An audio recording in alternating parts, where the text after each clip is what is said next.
Good morning and welcome to MECCA Live, making engaging community connections accessible here on Monday, August 17th, 2020. Thank you so much for your patience as we navigate some of the technological issues we've had.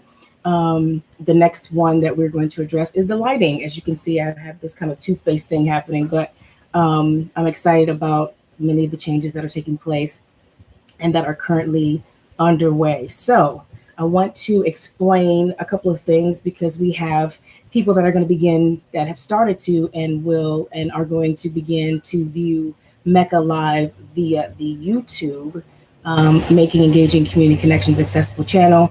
And we are going to load the link to our Facebook making engaging community connections accessible MECCA page. So, because there's been so much time in between, and because we've had so many different obstacles to address, I want to recap and let you know, those of you who have joined us via Facebook understand the journey. And those of you who are new, I want to give you the background.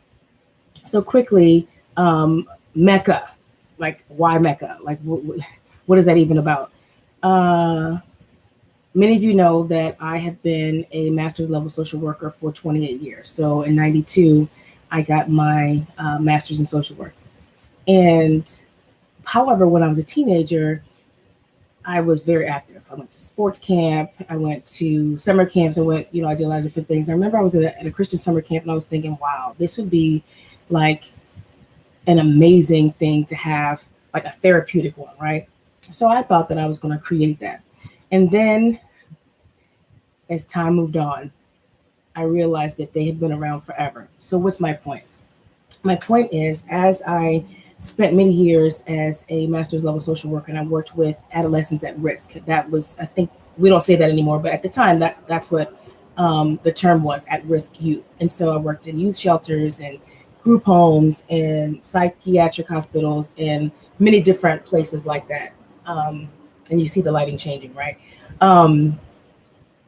And what I found was that many adolescents, many of the troubled youth that I worked with, whether they were in juvenile delinquent facilities or substance abuse facilities or mental health facilities, were amazing artists. Whether it was music, rap, spoken word, poetry, drama, like painting, drawing, like they were amazing artists. And so I was like, what I want to create is a place where it can be therapeutic in nature, where we'll have counselors and people like that available to assist, to provide the services that they need to help them resolve whatever issues they're facing, but then also create the skills and the tools necessary to continue on and be successful adults. But additionally, to showcase this talent, because I was amazed at how much talent there was. Athletic talent. I mean, just as I think about, I'm picturing youth that I've worked with and was completely amazed at what I saw and the capacity to exceed in beyond what they wanted to do inside these different venues. And so I wanted to create something called making everlasting and making everlasting community connections available. Then March 2020 hit, COVID. And inside my community, I was noticing that I wasn't the only parent of public school students. I wasn't the only one who needed to understand how to navigate different things as related to bills and food and resources. And as a social worker, I have my hands in a lot of pots, right? So I'm aware of many different resources and organizations in the community that would provide different resources. So I was like, well, I serve a lot of families. I do a lot of different things in organizations in which I participate in. So let me just figure out a way to disseminate the same kinds of information to people that live next door or down the street or whatever. And so I changed it from making everlasting community connections available to making engaging community connections accessible. And we wanted it to be something where it could be via social media, because even if we're providing information related to my state, or the county in which I live, and other people are viewing this from other locations, then they also have the ability to say, hey, does my county do that? Is my state doing that? And if not, hey, in this state over here or in these counties over here, these are some of the things that are available and accessible for many families as they navigate COVID. And then it just can continue to evolve. And so we just began discussing topics and issues that are relevant, like relevant today and relevant with what we're dealing with inside our society, regardless of the topic, right? So whether it's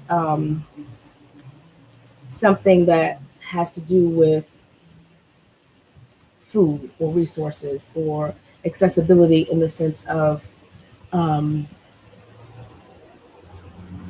I know that a lot of students were, a lot of parents were looking for resources for internet and different things like that to help facilitate the remote learning. So, but beyond that, we wanted to make sure that people didn't feel alone. You know, it's easy to go through these situations feeling alone. Am I the only one navigating this? And then as we embarked upon the ebb and flow of quarantine and stay at home orders, it became even more cumbersome. And so people that have already had like issues in the sense of perhaps transportation or making ends meet or different types of resource accessibility, some of them, for some of them, it became even more cumbersome because now we're at home. And now how do I do this? How do I get that? And so that's how MECCA became, how it evolved into making engaging community connections accessible.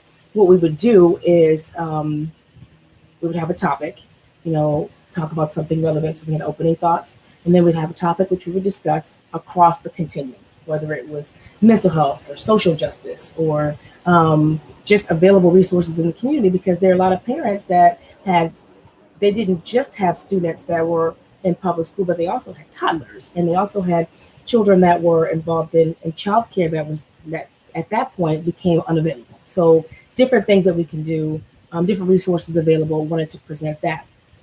But what happened was this: 10 o'clock was the time that was selected because it seemed like it wasn't like at the crack of dawn. It could have been where people are generally starting to wake up, if not already awake. Those of us who work, obviously, we're already awake and probably already on our job. But it depends on the shift and things of that nature. So 10 o'clock was selected, but 10 o'clock became a problem. And so I call it a progress obstacle. So we had to navigate that. And in my intent and decision to adjust quickly, that ended up creating additional difficulties. So right now we're looking at the lighting, but it ended up being one technological glitch after the other. And then it was like, it kind of like some of you are familiar with double Dutch. So you get your rhythm before you jump in. And it just felt like one of those scenarios where we start and we stop. We start and we stop. And I said, nope, let's just put it on pause until we can get all the kinks, if not the major kinks, taken care of. So what we decided to do prior to going to YouTube was we began to pre-record them and then post the link at 10 o'clock, because there were people there at 10 o'clock. Oh, MECCA's on. Like, where's MECCA? Right. So there were some glitches with that. So what we decided to do is do a YouTube. Right. And so then it's on YouTube and you can watch it and we can share the YouTube link. And so those people that are able to join the YouTube link live are able to do so. And those who cannot can always watch it, whenever they want to. And so that is where we are now. We are going to, again, continue to adjust the background and also the lighting. But I want to explain in a little bit further detail. So my ancestral blood will not allow me to quit when obstacles present themselves. I may get knocked back. I may have moments of discouragement. And that's what we do here. It's real talk. It's live. It's no holds barred, right? I don't mince my words.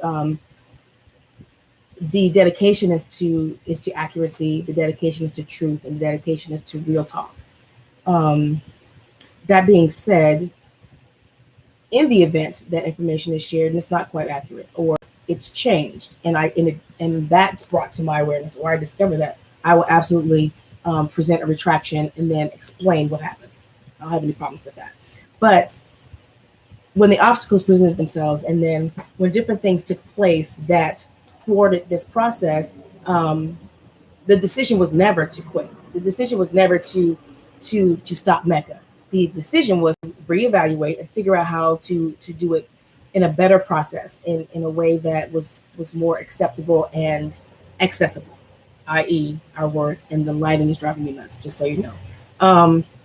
But yes, my ancestral blood would not allow me, precluded me from quitting, and because of feedback I was receiving and still receive, that was just confirmation that we needed to continue on. And so this piece right here today is just kind of an overview, because I want to make sure that those who tune in understand what we are, why we are, and what we continue, what we plan to continue, and what you can expect, right?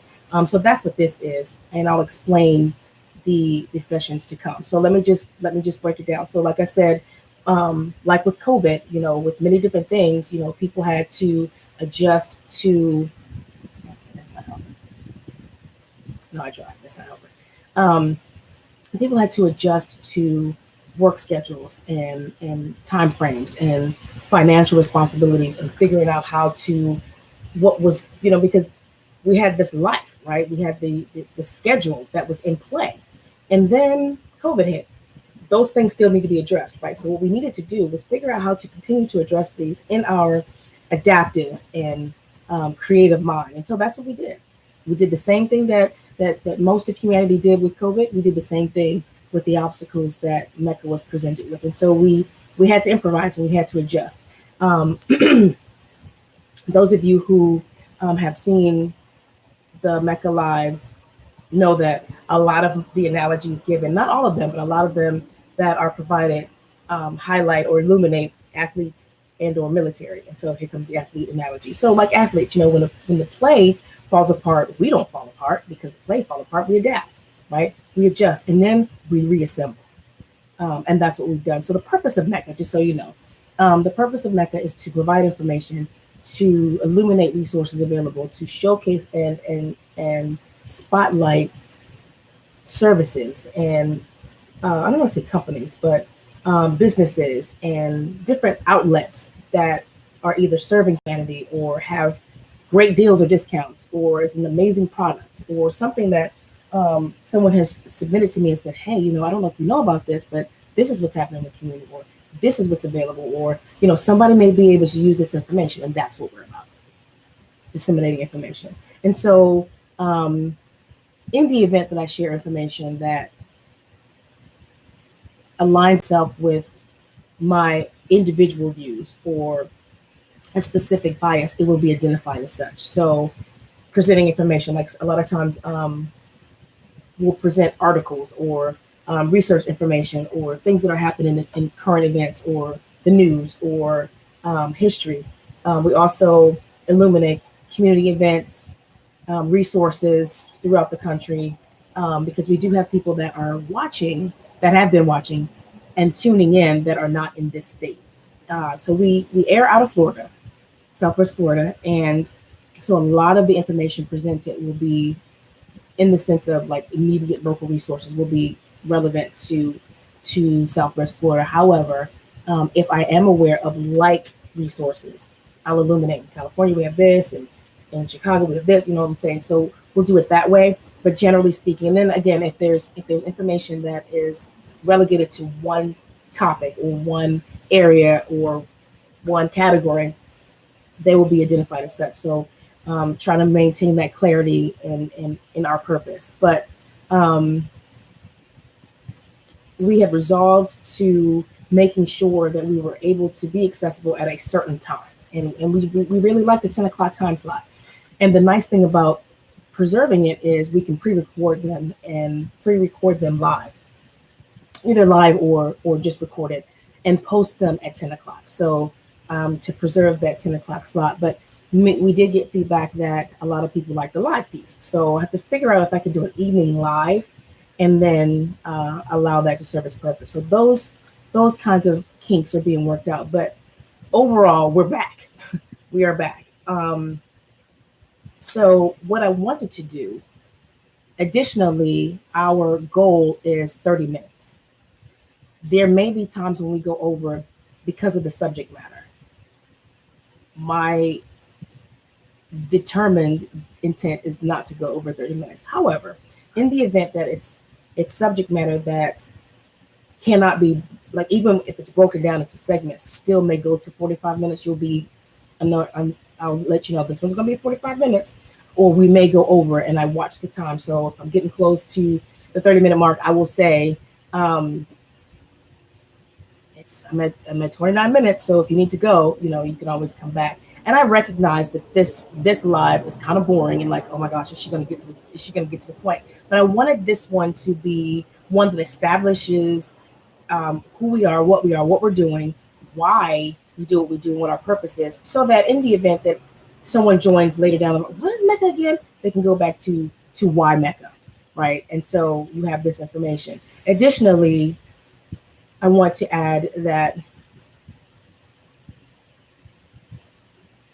in this day and age,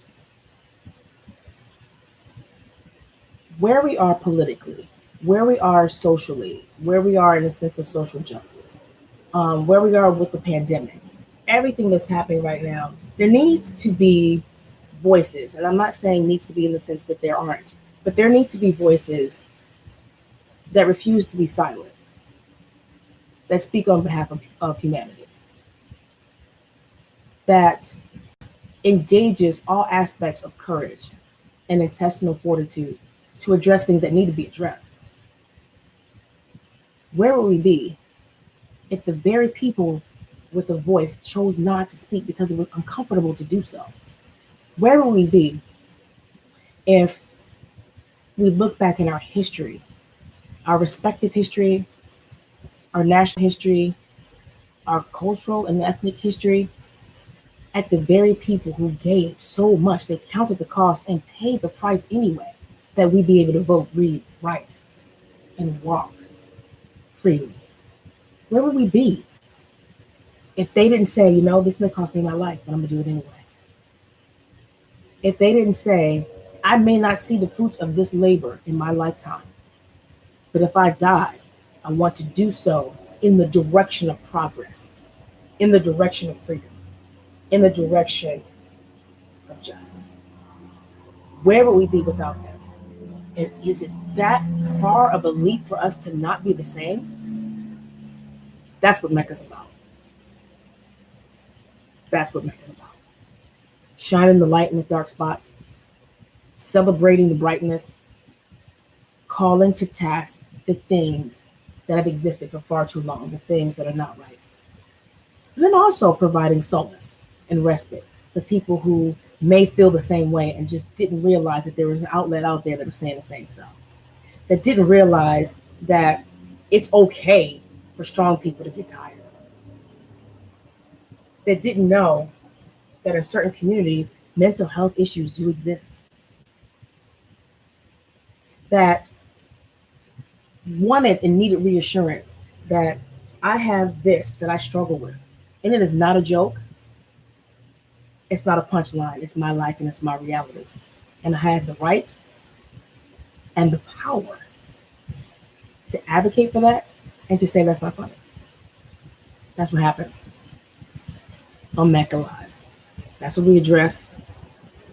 That's what we seek to do. We seek to breathe life and to speak life. We seek to unify, but also call to task. Responsibility and accountability are not absent of each other unless we make it so, right? When we have these situations and these experiences that are born from our history, that are born from cause and effect, we would be remiss to not look at that pathology and not recognize that this happens because of that, or these things intersect, or these things cause each other or interact with each other, right? So the simplistic answers, we're hearing a lot of them, right? We're hearing a lot of oversimplified rationale regarding many things currently in our current topics and politics and elections and things of that nature. We rush to this summation with less than all the facts, not even understanding half the facts that are identified or come into play when people come to their conclusions. And yet, when the why is asked of the what, then that becomes the problem. What does that mean? A lot of times, and I'll own this. This is in Zynga talking. A lot of times I ask questions because I want to understand the why, not the what. Right? I mean, the what is what it is. And if I want to understand the what, I'll ask about the what, right? So let me give you an example. If you make a decision that, I'll use my family for an example. I asked one of my family members why they were Catholic. And they said, because the family's Catholic. So the what is being Catholic. The why is what led you there? Like, what's the rationale behind you being Catholic? I didn't ask you about your family, I asked about you. Okay, but why are you Catholic? Because the family is. But help me understand that. Where am I going with this? So you understand my why and what philosophy. I believe in this. I was introduced to Catholicism by my family. However, I chose to remain Catholic because X, Y, and Z. So sometimes when I'm asking the why questions, people just assume or become upset and confused because it's interpreted that me asking why is me being anti something. I just want to understand. My reason for saying this is because right now, let me give you an example. Right now, I have been a part of at least 3 conversations regarding the running mate selected by Joe Biden. And many of the situations that have caused significant angst in some of the conversations I've been involved with is me asking why I've never once said that I'm pro or anti. And I didn't use any foul language. I didn't call any names. I didn't suggest or imply that someone was an idiot or whatever. I'm just like, you're saying that you're not going to vote because there are people that say they're not going to vote because they don't agree with his running mate. Oh, vote at all. And don't understand that by not voting, you are casting a vote by default. That part. But that then one conversation was that they're not going to vote because they didn't agree with the running mate. Another group just started dogging out Miss Harris because she's not really black. Who's the other one? That her record as a DA. And so then I just started asking questions. Well, what does a DA have to do? Well, who are they? Who do they answer to? How much power do they have to? I'm not saying that they don't. I'm just want to know, like, what is your view on that? And then as we began to dissect that, it became clear that they really didn't understand all the pieces. And even some people that did, they understood what the DA does. They understood how these things interact. They understood the power plays and who she is responsible to and for, and then her sphere of control, right? Because influence and control are not the same thing. And there are some people inside one of the conversations that knew all the pieces and still felt the way they felt. Okay, I get it. I get where you are. I don't agree, but I get where you are. But in this one conversation where it was clear that they didn't understand what the DA did, they didn't understand all the nuances, it became, oh, you just like her. I don't remember saying that. I'm trying to understand your logic. And it's not like, boom, let's pick a fight here. It's like, I want to make sure how did you get to that? Because even over here with people I disagree with, there are people with whom I disagree, but I see how they got there. I'm good with that. Because then now we can have a conversation. Well, did you see this? What? Okay, no. And it's not a conversation to convict or to bring them to my side or me to their side. It's a conversation, and I learn a lot from those conversations. But when people don't understand the pieces that they're speaking about, then that makes it difficult. And then from those places are these blah.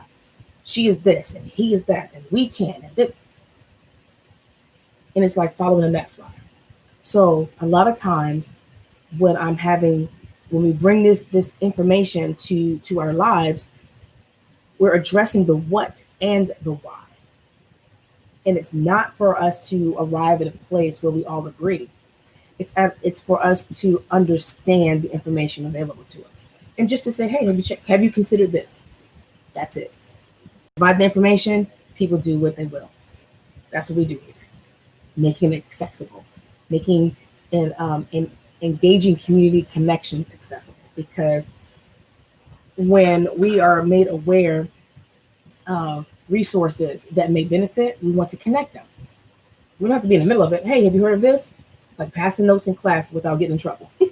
um, and so I bring up that piece about Miss Harris and Mr. Biden because it's one of the ones that's so publicized right now. And again, whichever, however you feel about either one is how you feel.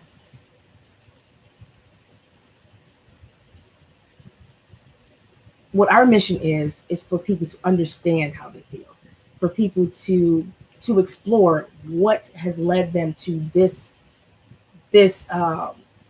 philosophy or this thought process, or how did we arrive at this opinion? What are the pieces that played into us fashioning our philosophy or fashioning our belief system? That's the thing, awareness, because we can go nowhere without knowing where we are.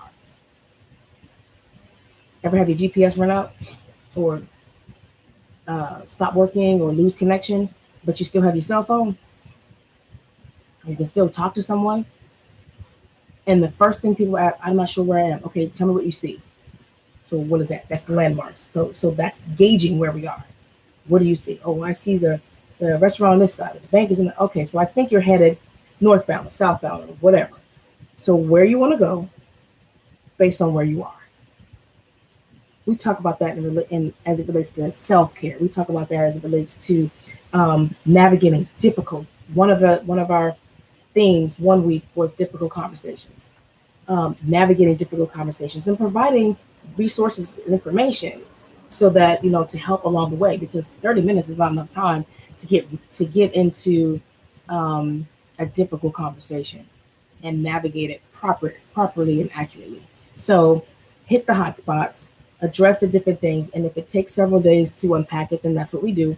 But we also provide research information and articles and agencies, and perhaps if we know of practitioners that are in the area or accessible now, with COVID, a lot of things are, what do you call it, virtual. So there's that piece. So a lot of things that may have been unaccessible have become accessible. So let's just do a recap. So 10 o'clock every morning, every weekday morning, Eastern Standard Time. Kind of some opening thoughts. Identify the theme for the week. Identify the topic for that live. If there are resources or shout outs, we give those. Get into the topic, and we have what we call at homework. So it's an activity you can do, and that started because we were concerned about having a base or a place where you can just breathe, because again, we started the end of March going into April with everybody being home. Oh my gosh, we're on top of each other. Like, what are we doing? Like, I need a place where nobody bothers me. So we created the creativity corner. We had all these different ideas, but the at home work came from that. Things that you can do to tie in the information provided through the MECCA Live with your family or your friends or just internally, right? And it's at home work because you do it at home. You don't have to do it. It's just a suggestion. And sometimes some of the at home work assignments that have been given or activities that have been suggested, you can do right there in your head, right? So we wrap up with the at home work. Recap is in the sense of reminding you what the topic is for the next day and what the theme will be for the rest of the week. And we close out with choose to speak life and be kind to yourself that you may be kind to others, because that is reinforcing the self-care piece, that no one's going to believe me if I don't believe me. No one's going to understand and respect me if I don't respect you. Now there will still be people who make the decision not to respect you. Then that's on them. But we give license to people to disrespect us when we don't respect ourselves, when we don't have healthy boundaries, when we don't set up, no, that's not what's going to happen. And when we're not aware of our thought processes and our core values, and that those core values are the spring or the well from which everything else comes. Our thoughts come, our behaviors come, our acts, our intent come from that. And if we're not aware of that, then who's really guiding the ship? Because without a plan, we're just reacting and responding to different stimuli. But when we have a plan, i.e., I know me, I know what's important, what's not important. I see this evolution process from, well, when I was 5, this was important, but now that I'm not, I still like that, but it varies. It continues to go up and down on that scale. And some things don't move. When we don't know what those pieces, we don't know what those pieces are, then we're in the space of continuing the same, or someone else being in control, or just it being the ebb and flow of whichever way the wind blows, right? So we've arrived at 30 minutes. I want to thank you for listening and taking the time to understand why MECCA. And I want to let you know that what we've decided is to recap the last um, the last theme that we began, and that was public and private news. We began that on August 5th, and then some, and we had to adjust and readjust. So I'm not August 5th, August 3rd. So we're going to recap that and go back to that week and go over those themes. So tomorrow, Tuesday, the theme for this week is public news, private news, and we were actually able to complete this one on the third, but we're going to start all the way over for that week. Public and private news is the theme of this week. Tomorrow's topic will be don't tell your mother. So we will see you tomorrow, 10 a.m. Eastern Standard Time. Have a great day. Choose to speak life and be kind to yourself that you may be kind to others.